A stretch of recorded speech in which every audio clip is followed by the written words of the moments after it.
Assalamu alaikum warahmatullahi wabarakatuh, and welcome back to my channel. It's your favorite revert, Brittany Khadija. On today's video, I am going to be resharing my convert story, the reason why I left Christianity to become Muslim.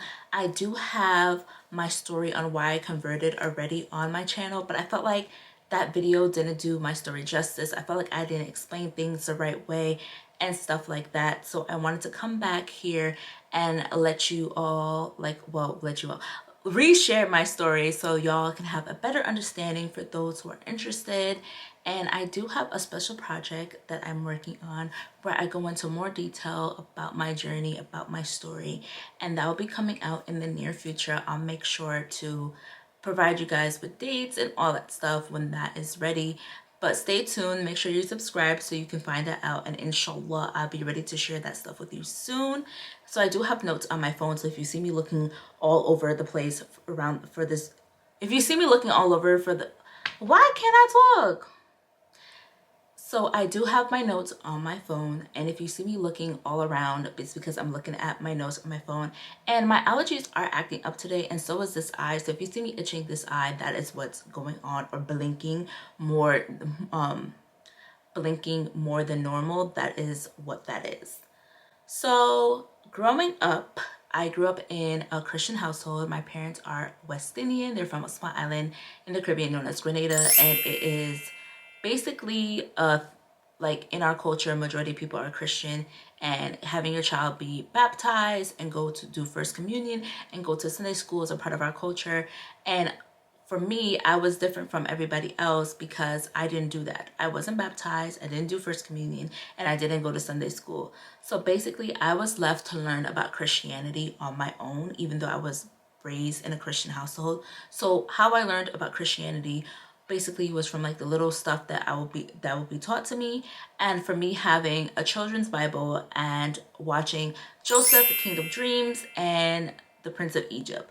Those were like my early education on Christianity, as well as attending church here and there every once in a while. That is like my glimpse of that, and like listening to like the reggae gospel songs that like everybody knows and familiar with that most Caribbean households have. Those were like my touches of Christianity growing up.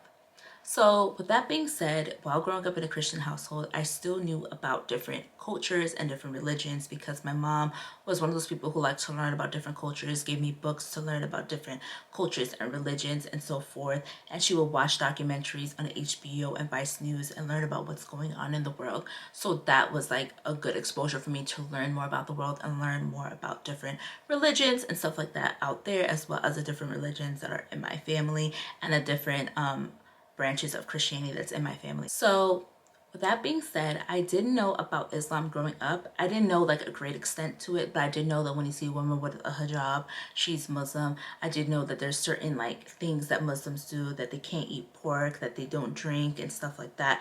I knew of that like at an early age. We even had like Muslim girls in my school. I knew that they were Muslim because of their hijab, and I knew what it was. It wasn't like, oh, what is this thing that this person is wearing and stuff like that. I knew that when we went to a certain part of Brooklyn where my grandpa lived, that there was a large Muslim community around that area. And I also knew that when I would go get my hair braided by women from Guinea, that which is in West Africa, they would stop braiding my hair to go do one of their 5 daily prayers. So I had that knowledge of Islam within me. And the thing that made me want to learn more about Islam was that my mom is from B, may she rest in peace. She invited us to, all right, sorry, my mom called me. So we attended this event that B invited us to, and during this event, we had a sheikh named Sheikh Lamdi come and recite the Quran. Now this was the first time I think I really heard a Quran recitation. I probably heard some before, but it was like the first time it really registered like to me. And I remember sitting there and hearing him recite the Quran, and I instantly started crying, and no religious text or no type of religious stuff beforehand really brought me to tears in that way like the Quran did. And I remember after that, like, wow, like I cried after hearing this. This is like something that what I was not used to because I didn't have that deep spiritual connection to any religion. And just to have the Quran be presenting in front of me randomly that day and I started crying was something that like intrigued something in me, set the little flame that was like in me for Islam that was slowly growing. So after that, I decided to slowly learn more about Islam, and the way that I did that was by following more Muslim women on YouTube. And I did follow some before because when I was looking at like turban styles for like when I was wearing my hair out and I wanted to put on turbans but I didn't want to do my hair, I followed, I think, Dina Tokia. After hearing the Quran recitation, I started to follow like Shad Batal, Aisha Harun, Chinete, aka Manal, and with Love Lena. I believe those are the people who I saw early on, and those were the Muslim content creators that I would watch, and I would hear words like Alhamdulillah, Inshallah, Bismillah, Subhanallah, and I was like, these words are so cool. I wish I had like words like that in my vocabulary.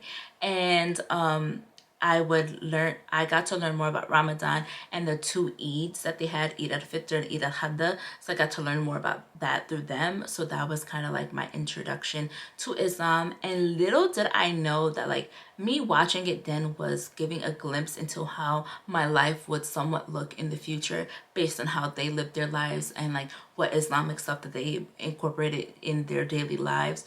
It was like a glimpse into what my future would look like, but I didn't know at that time, obviously. So when I got invited to the event that B invited us to, that was in my undergrad year. Like, I think it was in between my sophomore and junior year that happened. So my junior and last year of college was me slowly learning about Islam by watching these content creators. So when I graduated from undergrad, I had the urge to get closer to God. So I wanted to go back into Christianity. And it's interesting that I did that after, like, I cried after hearing the Quran recitation and started following Muslim women on YouTube. I still went back to Christianity, even though, like, Islam was there, which is interesting. But I went back to try to see if I can get more closer to God, like, what I can do to, like, help and stuff like that. So I started to attend two churches. I went to one church, didn't really fall in love with it, so I went to another one.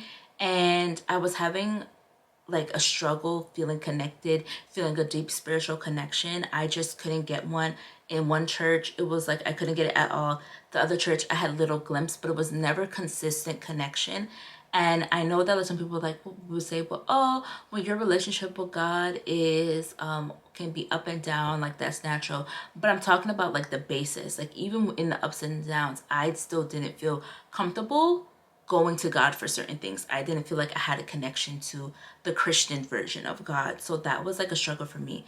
So the way that I said, you know what, I'm probably going to have to get baptized in order for me to feel this connection. That is what I thought that would take me to feel it, is like becoming baptized and taking this leap of faith and doing that. So I got baptized in 2021. So in February 2021, actually on Valentine's Day, I got baptized. And after I got baptized, like after I got dipped in the water and I came out, I like thought I would feel like this spiritual feeling, but I felt nothing. And I was like, is there something wrong with me? Like I didn't feel anything. I even went to the bathroom. I changed because obviously you get wet because you're getting dipped in the water. I changed into dry clothes. And after I changed, I didn't even step back into like the church service area to listen to like the sermon for that day. I stayed in the lobby and I was scrolling on social media, and I literally was like, I don't know if I was following this Islamic scholar thing or just viewing their page. I went to like Mufti Menk's page. I was listening to an Islamic a little like, I want to say lecture, like something that he was saying that had to do with like God and stuff. I was listening to that. So basically I got baptized, went on my phone and started watching Islamic content. You can have clear intentions, clean intentions to do something or for something, and people will still doubt you. Do you know why? It was never between you and them. It's between you and Allah. So keep doing what you're doing for as long as between you and Allah it is the right thing to do and you have the correct intention. May Allah make it easy. And that is what related to me the most than me actually becoming baptized. And I did not see the disconnect then, but obviously Allah subhanahu wa ta'ala had a better plan for me and I just didn't see it then. So still after becoming baptized, I still couldn't get a good connection with Christianity no matter how I tried. I even like joined a church group and stuff like that. I was in a previous church group, and no matter what, no matter what I did and me going to those church groups, I still lacked a big connection that I was yearning for. And it was hard for me to explain to people what I was actually yearning for, but I knew that there was a feeling that you're spiritually supposed to get, but I didn't have. So fast forward like a few months after my baptism, the attacks in Gaza happened again during that time in 2021. And while like watching news about these attacks in Gaza and so forth, I saw like how faithful the people were. I'm like, these people are literally being bombed and all that stuff, and they're still thanking God in the midst of of tragic events. I was gonna say adversity. I can't pronounce it. I was like, girl, you know you can't pronounce that word. Why are you trying to say it? So like I saw their faith in the midst of like the horrors that were going on around them, and that like intrigued me. And like I was like, wow, these people are like really faithful. And there's one video of like this house that is destroyed, and this father's waiting for emergency personnel to help pull out his child. And the father does not know if the child is alive or dead. So eventually the emergency personnel pull out his child, and his child is still alive. And instead of him running to his child, the first thing that he did was that he dropped down in sujood and praised God, and then ran to his child. And I thought to myself, wow, look how faithful this man is, that his first instinct is not to run to my child. It is to run and praise God for pulling out his child alive. And I thought to myself, I'm not a parent, but I can only imagine the feeling that I would probably run to my child first and then thank God. Would I thank God first? Probably not.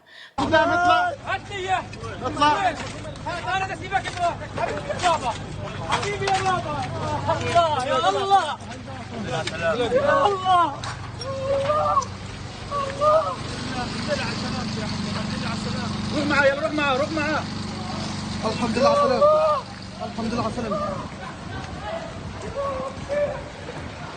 اللهم لك الحمد. But to see him do that, it like intrigued something in me. It made me like even more interested about the faith of the Palestinian people, and then the faith that people have within Islam. And even after that, I remember like sharing it with some of the people in my church and telling them about it. And I was like, yeah, can you believe that he did this? And you know, Muslims pray 5 times a day and blah, blah, blah. I was basically doing dawah in Islam without being a Muslim, and like telling people about it and telling people how cool it was. Like, and I still didn't like realize the connection that I have more of a calling to Islam than Christianity at that moment. So for the rest of the year of 2021, I struggled with my faith in Christianity, getting closer to God. It became even more of a bigger struggle to me, and it came like a burden to me that I was like not getting connected no matter how much I tried, no matter how much I read the Bible, no matter how much lectures I watched, no matter how much gospel music I sung and stuff like that.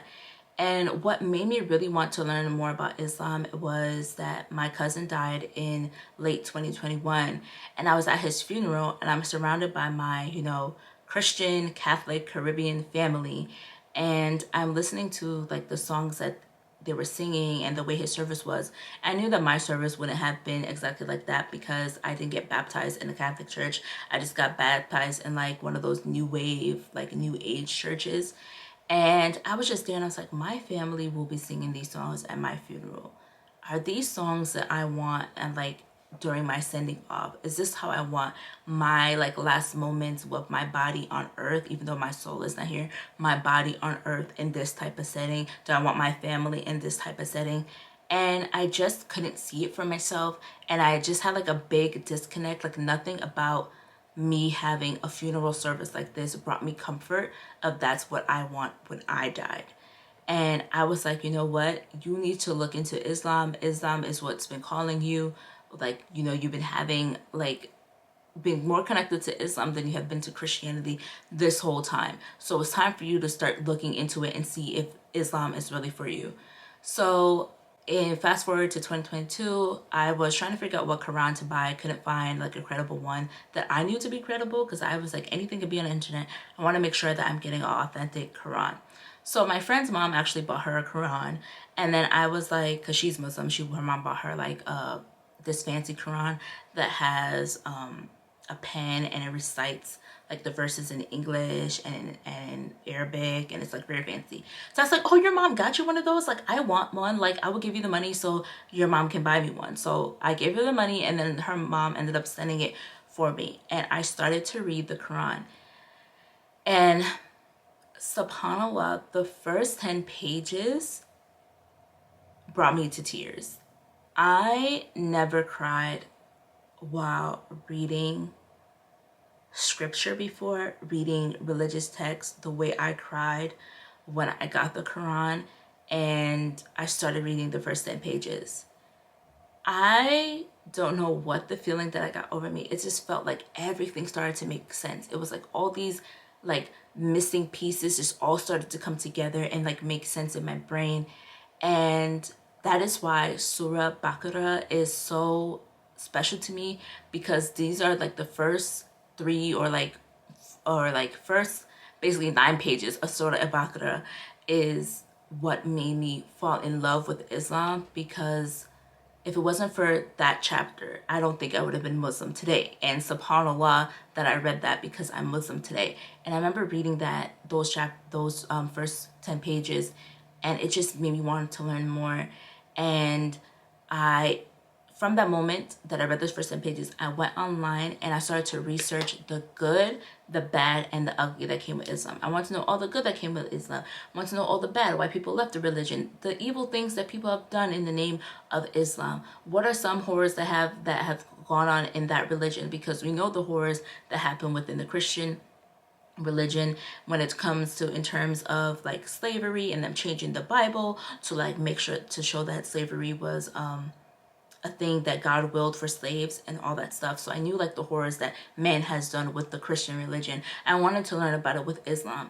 And I learned about it, and it still intrigued me to still want to learn more about Islam. So I remember being in my room after doing all the research, after like Islam is still like pulling me towards it. And I was still having doubts because I was still battling the fact that like, wow, like around the moment, a year and a few months at that moment that I got baptized.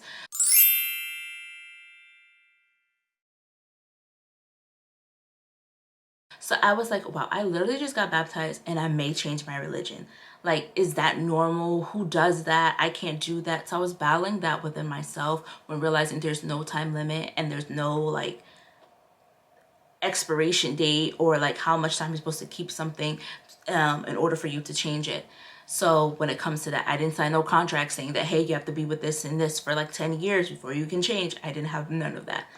So I remember going to God and praying to God. Like, I was like, God, if this is a religion for me, show me. I'm seeing all the signs that I should be in this religion, but I'm still having doubts. In late July, I got my answer to my prayer. And the way Allah subhanahu wa ta'ala gave me the answer to my prayer, I'm so thankful, because everybody tells me how special it is to have a dream like that. So in my dream, I am at the Kaaba, and for those who don't know, the Kaaba is this black structure that was built by the Prophet Abraham, and it was like the first structure where you worship only one God that was built, I believe. If I said that wrong, forgive me. Haram police, don't come after me, okay? I'm sorry if I said that wrong. I'm not an Islamic scholar, and I'm only 2 years old in terms of Islamic years. So that is that structure, and it's one of the most holy sites for Muslims. So in my dream, I am there, and I'm walking around it. So I don't know if everybody ever seen videos, people like walk around it and like this kind of like circle-like motion that they're walking around it. So I'm doing that in my dream, and in my dream, I'm doing it 7 times. And I did not know that you have to walk around it 7 times until after I researched my dream, after I woke up. And in my dream, there is this little boy that I never met before pulling me, telling me we have to go around the Kaaba, like, come on, and stuff like that. He's like basically pushing me and pulling me to go around the Kaaba with him. So I'm going around the Kaaba with him and basically doing Umrah. In my dream, before I was Muslim, I was doing Umrah. Who knows, maybe it was even Hajj. So I was walking around in my dream and so forth. And once I woke up from that dream. I was like, oh no, this shows that I need to go to the mosque in my area and learn more about Islam and talk to an Islamic scholar, because it seems like I am ready to do my Shahada and convert to Islam today. So I contacted my friend and I was like, hey, I know you're trying to get me set up. You told me whenever I'm ready, you will help me to get set up with the mosque. I'm ready. Let me know. But I would like to do it after I go to Canada, because I'm going to Canada to visit some family. And she was like, okay, cool. So I go to Canada, and I've been to Canada many times before. I went to Toronto. Why did I roll my R? I went to Toronto, and while I was at Toronto, I know I've been there for Caravana. I did some touristy things, but I wanted to see more landmark and more like historical stuff. Like we went to a museum that had like stuff from ancient Egypt, and I'm obsessed with ancient Egypt and all that stuff. That's like something that I find really interesting. So we went there, and I looked up this other museum. It was called the Aga Khan Museum, and it has like kind of like Middle Eastern, South Asian, like history and like Islamic history and stuff they have within the museum. So I was like, oh, that'd be so cool, because I'm learning more about Islam. So I said, let's go there and see what it's like. So I did not know what exhibits they had within this museum until I like went to the museum that day. So we go into the first floor, and they have an exhibit, and it says like history of Islam. It's like this cool like holographic map of like places that have like Islamic stuff. Is my camera about to die? Okay, because the light did something weird.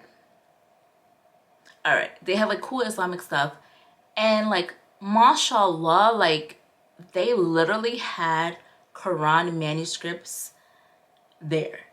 And I was just like, what? Look at these Qurans from like the 14th century. I think they had some for the 11th century. I'm like looking at them, and I literally start crying. And I'm like, why am I crying? Why am I doing that? Why am I crying over these Quran manuscripts? And I'm like taking pictures, and I'm like, wow, I'm looking at how beautiful they are. And I'm like, oh, this looks similar to my Quran that I have. Because the Quran I had, I don't know if I mentioned this, it is in Arabic, and you have to use a pen to like translate it. So I saw all the Quran manuscripts. I saw like all the Islamic little history stuff that they had.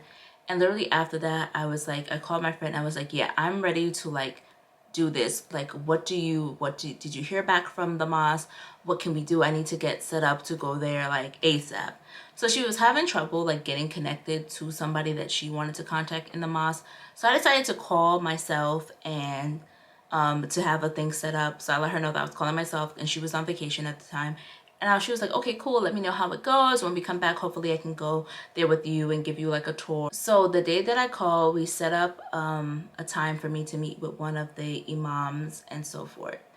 And I will save the juicy details for that moment, for that special project that I have. Sorry to like burst your bubble or like make you feel like, oh my goodness, I can't believe you're doing that at this moment, but this is what I want to do.